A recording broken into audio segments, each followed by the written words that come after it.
Okay, we're recording now. Speaking into a tape recorder in 1966 while reflecting on his life, Sam Sheppard was feeling a bit sheepish about his notoriety. If I was somebody else, I'd be sick of the name Sam Sheppard.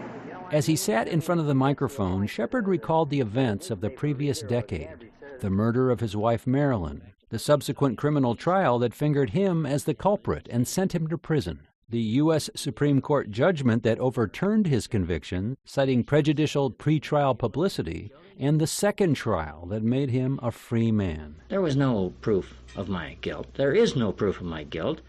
There never will be, because I'm not guilty. Sitting behind the controls of the tape recorder, writer Bill Levy listened to Sam Sheppard tell his story for 40 hours. Levy had covered the original trial as a reporter, and now he was gathering information for the memoir that he would ghostwrite for Sheppard. Today, Bill Levy says he felt a bit conflicted working on that book. I never thought, there was never any question in my mind but that he did it.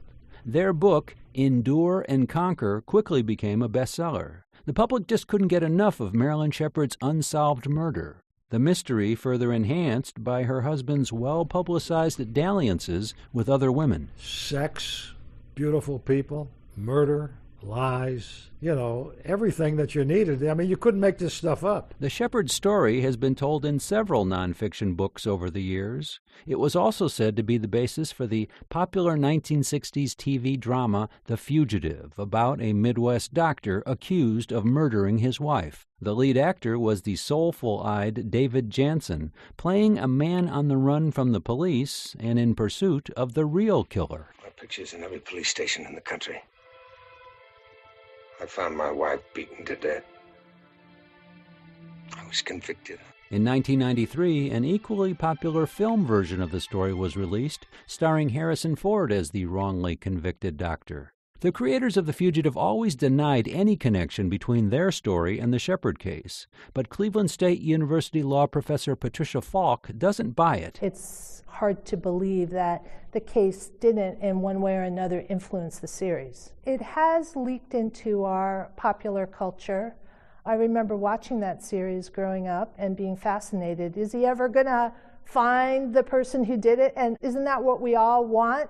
And unfortunately, in real life, we don't always get that. Adam Ross's 2010 mystery novel, Mr. Peanut, also tells the story of a man charged with murdering his spouse. The detective investigating the case is a fictionalized version of Sam Sheppard, who has taken a new line of work after leaving prison. Ross sees the Sheppard story as a metaphor for the dual-edged nature of marriage. Anyone who loves their spouse and has enjoyed a long-term successful marriage wants to be their spouse's hero, like David Jansen or Harrison Ford. At the same time, anyone who's been married a long time can imagine themselves, if not being the murderer of their spouse, can certainly imagine wanting to be free of them. Marilyn Sheppard's death on July 4th, 1954, turned out to be the first of many tragedies to beset the Sheppard family. In the aftermath of the murder, Sam's mother died from a self-inflicted gunshot wound, and his father died of cancer. After spending 10 years in prison, Sheppard tried returning to medicine, only to lose his license after a botched surgery. Deprived of his livelihood, writer Bill Levy says Sam Sheppard parlayed his physical strength into a new career. And Sam became a professional wrestler and wrestled under the name of Killer Sam, and eventually died of an overdose of pills and vodka. A bizarre coda to a tragic story that continues to fascinate the public. David C. Barnett, 90.3